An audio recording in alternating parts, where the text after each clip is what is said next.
Greetings to you all, and for today's devotion we will read from Psalm 19, 1 to 6. Psalm 19, 1 to 6. Psalm 19 is about the revelation of God, and God has revealed Himself in two ways basically, that is general and special.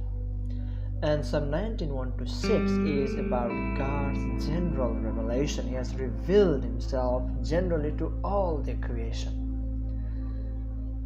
The created world declares in an ongoing way the glory of God.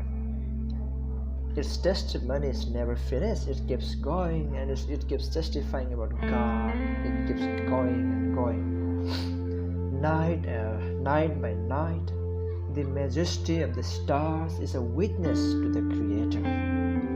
Day by day, the message of creation bubbles forth. Creation cannot contain itself, but day and night proclaim the glory of God. Nowhere in the world is isolated from this message. Why? For it penetrates everywhere, verses 3 to 4. Now this is a proclamation from God to mankind that I exist, or that God exists. There is God.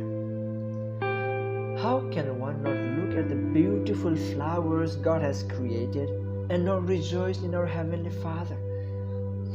He loved us so much that He dressed our earth in glorious beauty and splendor. When you read Genesis chapter 1 and 2, we see how God decorated, or how God created all the animals and plants and rivers before He created man. We are told that even Solomon, in Matthew, Jesus told that even Solomon in all his splendor was not dressed in the glory that is displayed in the lilies of the field. The question is, why do mountains and oceans, the sun and stars move us deeply as great art? The answer is simple, because they are great art. Nature speaks to all, verse 2, but this nature speaking is without audible words. We cannot hear it, verse 3. If you're art lovers, or if you love paintings, you know that all those beautiful paintings and arts have something to say. That painting does not speak anything, but when you see that art, you understand what the message behind that art or the painting is. This is the picture here in Psalm 19, 1 to 6. It is non-verbal communication that there is a God. There is God. And that the world is not an accidental collocation of molecules, or accidentally something came out, but the meaningful work of an artist's hands. We should be reverent before our environment. You see, we Christians should also be working for the environmental issue. We should take care of our environment because God made it. God created our environment. God created our animals. God created our trees and rivers and mountains.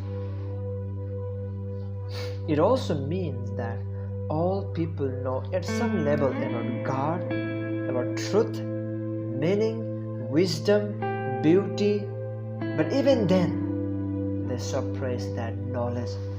Romans 1, 18 to 21. Nevertheless, good but non-verbal communication is easily misinterpreted. Instead of leading us to worship God, this creation can lead us to worship the creatures themselves. That's why we have religions who worship sun, moon, stars, rivers, water, fire, mountains, rocks, and so on. Therefore, we need something more. This general revelation is not enough to lead us to Christ, to save us. We can misinterpret this general revelation. So for that, we need something special And we'll see that in 7 to 14 of the same chapter, same psalm.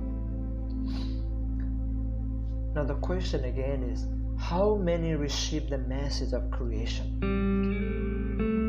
How many people can say, looking at the creation, that yes, there is God and God is gracious?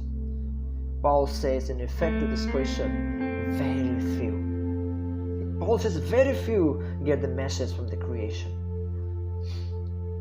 Paul says, although man knew God, they neither glorified as God nor gave thanks to Him, but their thinking became futile, and their foolish hearts were darkened. Romans 1:21. Therefore, it is only a believer who can truly see in creation the hand of God and give Him praise for the wonder of His works.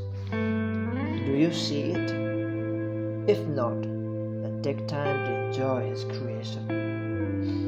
See, this creation is a muted message, for it cannot say anything about God's grace or the way of approach which He has provided to His throne. God has manifested Himself clearly. His great power is seen in the created world around us. But that revelation which comes from that display of His power is not in words. For revelation in words, we have to turn to the Scriptures, which are indeed